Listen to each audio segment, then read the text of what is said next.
आज आम चिकेन गोटे तरकारी या आपण मैंने तो विभिन्न प्रकार रांधुए कि आज नुआ प्रकार गोटे रांधुची देखूँ।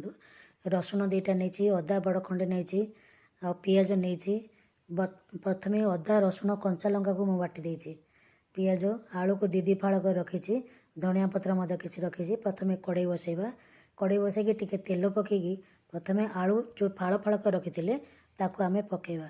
आलूर जो धला अंश अच्छी तेल पटू मुह तल पटू मुह कर रखिए ये भाव देखूँ।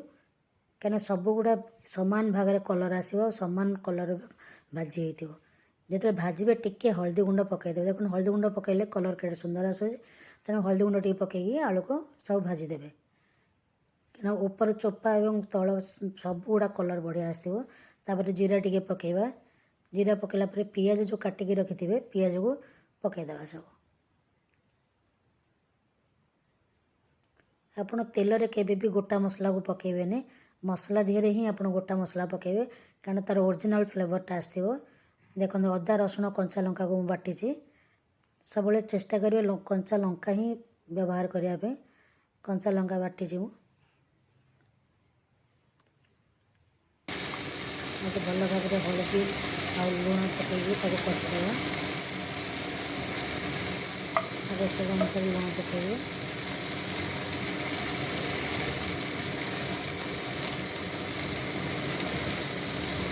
लंका गुंड टी पकईकी कलर पर।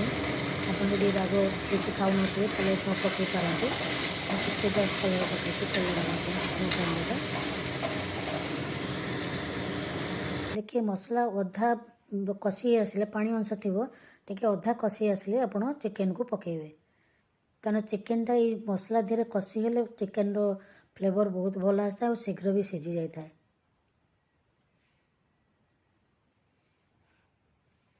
मसलाटा हो आसला।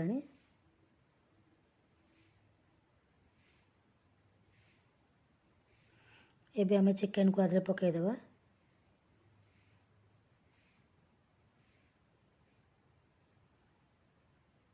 जो चिकेन आपण मैंने धोइबे, चिकेन टे लेंबू चिपुड़ी धोइबे, तार जो लाल अंश सब सफा हो जहाँ मली भी थी सब सफा हो। जिते चिकेन धोइबे टे लेंबू रस देकर धोइबे। देखो सब धला और परिष्कार ही देखा जाउछे, तेणु लेंबू रे मुझे धोई ये भाव में कषिदेवा। अल्प टिके घाटी घुंटी दे घोड़ेदेवा।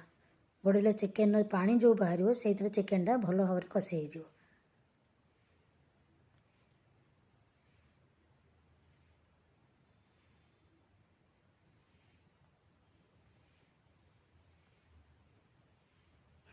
आलू को पकईदेवा कारण चिकेन आलू एकाथरे सीझीज, कारण चिकेन भी शीघ्र सीझीज तेणु आलू भी सीझ, तेणु एकाथरे पकईदेवे।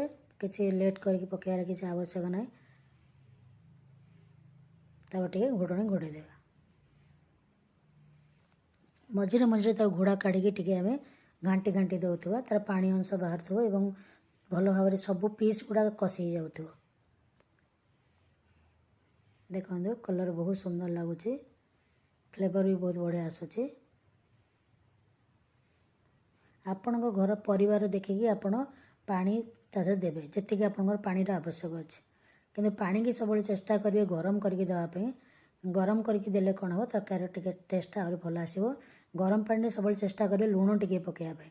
आपड़ जिते भल रांधता तरकारी पांचा लगे, तेणु पानी टे गरम कर लुण तादर पकईकी देवे पानी तादर। देखो पूरा परफेक्ट बर्तमान कषि हो।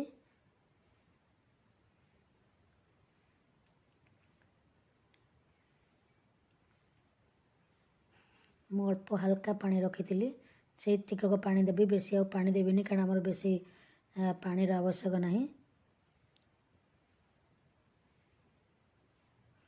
हल्का पानी टे देछि।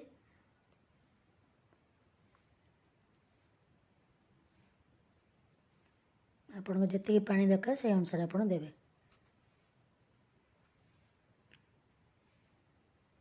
तो घोड़ा टे घोड़े देवे।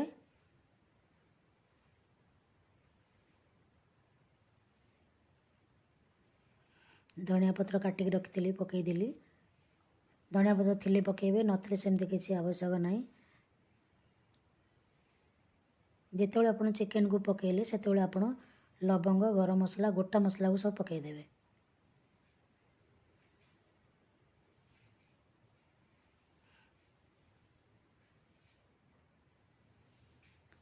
ତେଲରେ ଯେତେବେଳେ ଗୋଟା ମସଲାକୁ ପକାଇବେ ତା'ର ଔଷଧୀୟ ଗୁଣଗୁଡ଼ା ନଷ୍ଟ ହୋଇଯାଇଥାଏ।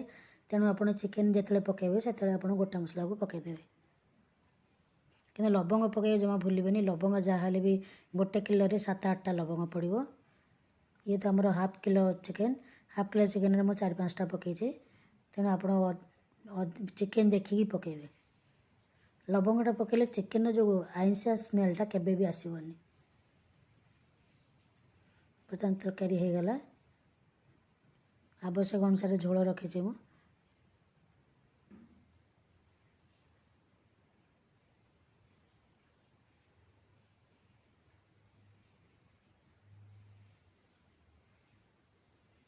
ନିଶ୍ଚିତ ଭାବରେ ଆପଣ ଏଟାକୁ କରିବେ ଏବଂ ମୋ ଚ୍ୟାନେଲକୁ ସବସ୍କ୍ରାଇବ୍ କରିବା ଭୁଲିବେନି।